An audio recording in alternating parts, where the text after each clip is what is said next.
So hello बच्चों, let's read this question. An equivalent triangle is cut from a thin solid sheet of wood. See the figure. करा figure में देख लीजिए.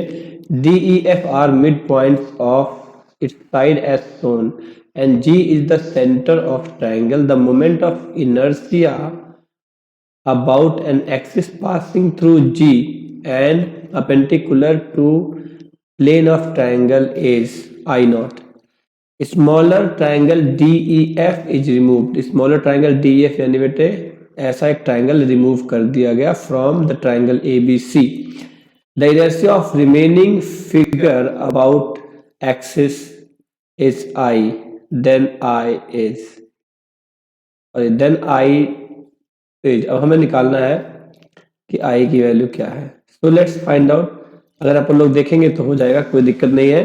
सो पहले तो बेटे हमें यहाँ पर ऐसी कुछ बातें समझनी होगी कि जिस तरह से कट किया गया है, अगर इस पूरे ट्राइंगल, अगर यहाँ पे देखेंगे एक ट्राइंगल, दो ट्राइंगल, तीन ट्राइंगल, चार ट्राइंगल, चारों एक ही जैसा दिख रहे हैं. तो इफ जो कंसेप्ट हमें समझने वाली बात है, कंसेप्ट में सबसे पहले तो बेटे आपको यही चीज समझनी है.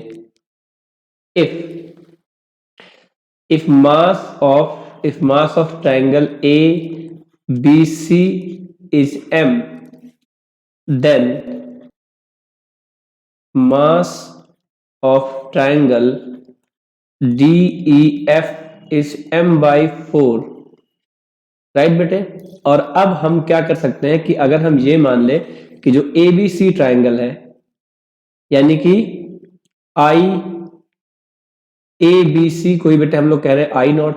तो अगर हमारा जो I नॉट है, क्या कहते हैं बेटे, the moment of inertia of triangle of the triangle, अगर हम इसको देखेंगे तो क्या होगा भाई, एम एल स्क्वायर. सब में अगर आप स्फीयर का देखते हो तो 2/5 mr स्क्वायर, सब में ऐसा कुछ ना कुछ आता. तो इस कांस्टेंट को अभी हमें नहीं पता ट्राइंगल में क्या आएगा, तो हम मान लेते हैं के.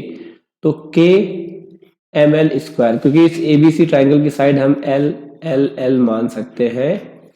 राइट बेटे, ऐसे एल एल मान सकते तो हम लिख दिया. लेकिन अब अगर मैं जो छोटा सा ट्राइंगल डी ई एफ है, अगर मैं आई डी ई एफ की बात कर लूं, आई डी ई एफ, तो इसमें तो बेटे मास तो बेटे क्या हो गया, मास तो बेटे m by 4 हो गया. तो हम यहाँ पे लिख देंगे m by 4 इंटू जो इस ट्राइंगल की अब लेंथ होगी बेटे, इस ट्राइंगल की लेंथ बेटे अब आधी बच गई, l by 2. तो हम यहाँ पे क्या करेंगे बेटे, इंटू l by 2 का होल स्क्वायर करेंगे. तो अब ये क्या होता है बेटे, अब ये हो जाएगा k m l square by 16 हो गया. So if I solve this, then it will get I think it will get I naught by 16.